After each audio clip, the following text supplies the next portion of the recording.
তোমাদের এলাকার রাস্তাঘাট এত ভাঙাচোরা কেন? আমি তো প্রথম থেকেই বলছি নিচু হয়ে হাঁটতে। কে শোনে আমার কথা? বাইসাইকেল তো দূরের কথা, এই ভাঙা রাস্তায় একটা গাড়িও আসবে না। এই জন্যই তো এত বড় লোক সাজতে হয়। এই ভাঙা রাস্তায় প্রাইভেট কারের কথা ভুলে যাও, আগে জানলে হেঁটেও আসতাম না। মিম, সামনের রাস্তা ভাঙা, শক্ত করে ধরো আমাকে। মিম, এই সুন্দর পরিবেশটি কেমন লাগছে তোমার?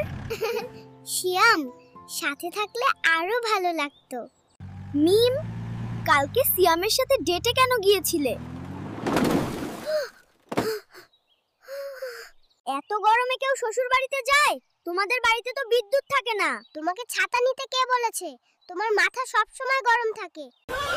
আপনার বাড়িতে বসতে চেয়ার থাকে না যখন আমি পরিদর্শনে যাই, এবং এই গরমে কেউ আমাকে পাখা দিয়ে বাতাসও করে না। যাবো আর নিচাবো। এই ছাগল কথা শুনে না, এটাকে হাটে বিক্রি করে দেব। আমাদের একটি ছাগলই ছিল, আমি এবার এই বাঁশ দিয়ে টয়লেট বাঁধবো। এখন আর কেউ বাঁশ দিয়ে টয়লেট বাঁধে না, সবাই পাকা টয়লেট বানায়। বউ, এখন থেকে শ্বশুর বাড়িতেই ঘর বেডে থাকবো।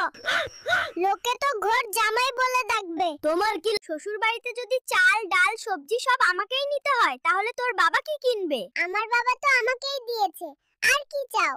তোর বাবা কি গরু কিনতে পারে না? আমাকে কেন দুধ নিতে হয়? যত সব ঝামেলা। শুধু দুধই তো নিচ্ছ, গরু তো নিচ্ছ না। বিয়ের পর আমার জীবন শেষ হয়ে গেল, আমি আর শ্বশুর বাড়ি যাব না।